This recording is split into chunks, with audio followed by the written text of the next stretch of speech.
pour cette remise de prix et pour cette première partie, on va refaire un petit point. Alors, en effet, ça fait 1 an maintenant que France Quantum a eu lieu, la première édition.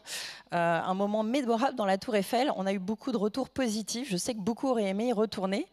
Mais ça permettait d'accueillir 100 personnes. Cette année, vous êtes 750 inscrits. Donc autant vous dire qu'il fallait vraiment qu'on trouve un lieu plus grand, mais aussi symbolique. Et vous allez voir tout au long de cette journée qu'il y a beaucoup de startups dans le quantique. Donc la station F est un lieu pour accueillir les startups et accueillir l'écosystème quantique. Et vous allez voir pourquoi, au long de cette journée, il y a pas mal de choses et de surprises. Donc 750 inscrits, l'écosystème grandit très vite et bien. Et vous allez voir comment on va pouvoir continuer à le stimuler, à le faire grandir tous ensemble et le soutenir, et puis aussi le rejoindre. Pour ceux qui se poseraient encore des questions, est-ce que le quantique, ça vaut le coup? On va faire ça tout au long de la journée. La thématique, c'est quand même ça. Donc je suis ravie, une fois de plus, au travers d'OVH Cloud, d'avoir pu cofonder cet événement et d'accompagner au quotidien de magnifiques projets, de magnifiques startups, de magnifiques hackathons. On a fait énormément de choses cette année. Vous allez voir tout au long de ces journées où nous en sommes, mais aussi où nous allons. Et le quantique, ça concerne tous les secteurs d'activité. C'est vraiment important et c'est maintenant qu'il faut y aller. Et Damien, je te propose de rappeler et de venir présenter France Quantum et cette 2e édition. Merci.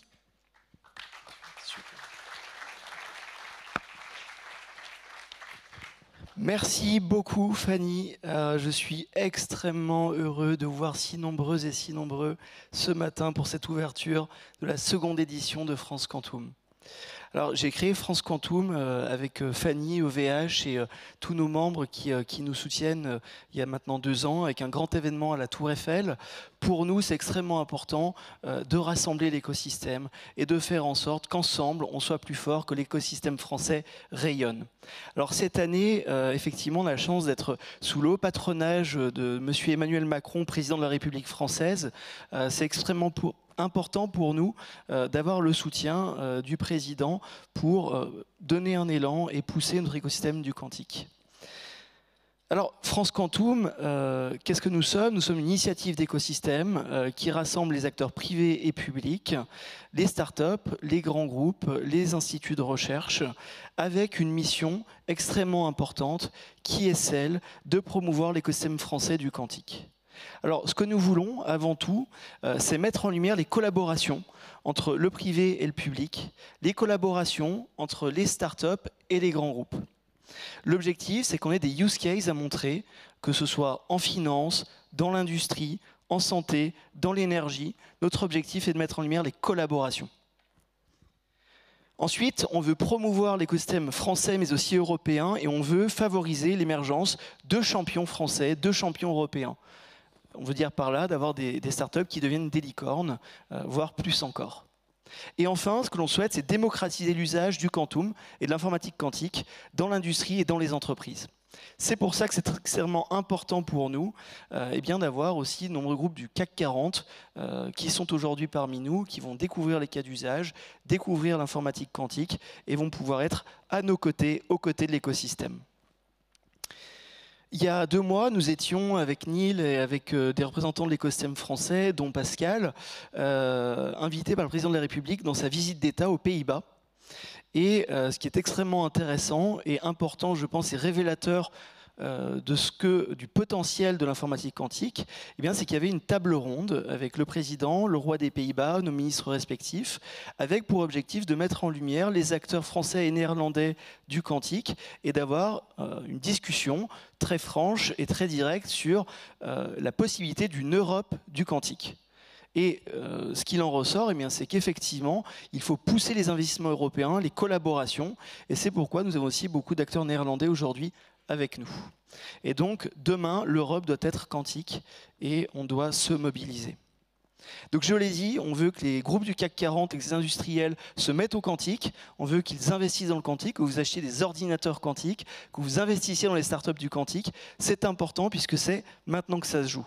Et l'objectif derrière, c'est d'avoir plein de cas d'usage, de Quantum for Finance, de Quantum for Health, etc. Et d'ailleurs, c'est pour ça qu'on est très heureux d'avoir le Crédit Agricole avec nous aujourd'hui, qui va faire son retour d'expérience de ce qu'ils ont pu faire avec Pascal et Multiverse. Toujours sur le programme de la journée, cet après-midi, nous aurons les assises du quantique de la région Île-de-France. Donc la région Île-de-France, une des premières françaises à investir massivement et à soutenir les écosystèmes quantiques. Donc très important pour nous aussi qu'ils puissent être ici et mettre en lumière les cas d'usage qu'ils ont soutenus. Et cette session-là se terminera à 18 h avec une clôture par la présidente Valérie Pécresse et par notre prix Nobel de physique Alain Aspect, qu'on sera ravis d'accueillir à nouveau à France Quantum. Donc voilà, une après-midi chargée, une matinée également très chargée, donc une journée de conférences extrêmement intéressante avec quasiment près de 70 speakers. Donc la conférence continue de grandir. On est très heureux de vous avoir aussi nombreuses et nombreux. Hein, Fanny l'a dit, quasiment 789 inscrits à ce matin. Donc on sera vraiment ravis de vous avoir avec nous toute la journée. Et donc je terminerai ce mois introductif par des remerciements. Donc un grand merci à OVH Cloud, cofondateur de France Quantum. Un grand merci aussi à France 2030, à Neil pour le soutien.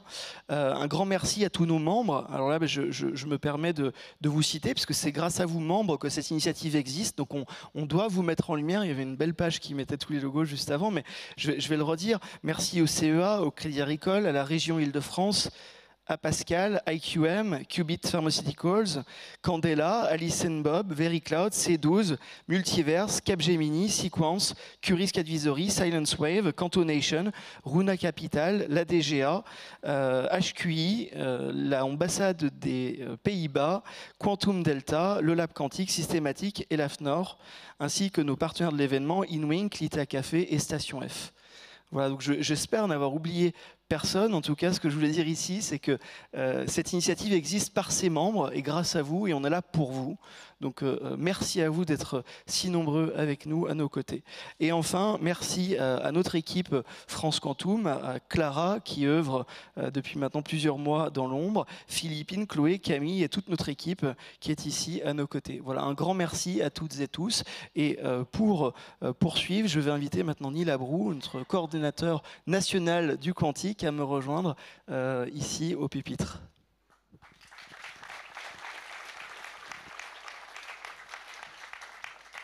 Bonjour à tous. Merci Damien, merci Fanny pour l'organisation de cet événement, pour la deuxième édition de France Quantum. Effectivement, l'année dernière, il y avait autour d'une centaine de personnes. Aujourd'hui, l'amphi semble particulièrement rempli. Donc ça veut dire que l'initiative de regrouper l'écosystème français intéresse de plus en plus de personnes. Donc des personnes historiquement engagées dans le quantique, mais également des nouvelles entreprises qui ont émergé cette année et d'autres entreprises existantes qui s'intéressent davantage au quantique.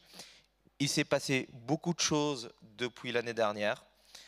Nous avons plusieurs projets qui ont commencé, plusieurs startups, des levées de fonds. On a une levée de fonds historique à l'échelle européenne par une entreprise cofondée par le prix Nobel Alain Aspect, qui est l'entreprise Pascal. Mais à l'échelle de l'écosystème quantique français, les levées de fonds sur les dernières années ont été également historiques au global. Plus de 300 millions levés sur les dernières années. Sur l'Europe continentale, c'est le premier pays, c'est les principales levées de fonds à l'échelle du continent européen. On a aussi les publications scientifiques qui se sont accélérées ces dernières années. Sur l'année dernière, on a 50% de plus sur les 2 dernières années que sur les deux années précédentes. Et pour n'en citer que 2 exemples emblématiques, tu en as parlé tout à l'heure, la publication par Pascal, Multiverse et le Crédit Agricole qui nous rapproche davantage d'un avantage quantique opérationnel. Donc ce n'est plus, en tout cas pour quelques types de machines, ce n'est plus un rêve, mais presque une réalité. On a également des publications scientifiques issues de startups comme Alice & Bob, qui montrent la dynamique de ce que l'écosystème français peut faire, où ils ont montré donc, des performances comparables à ce que fait un Google avec moins de ressources. Donc on a des acteurs type start-up qui font de la recherche scientifique à côté de leurs organismes de recherche, le CNRS, le CEA, INRIA. Et donc, ce qu'on voit à travers cet écosystème, c'est aussi la coopération étroite entre la recherche publique et les startups.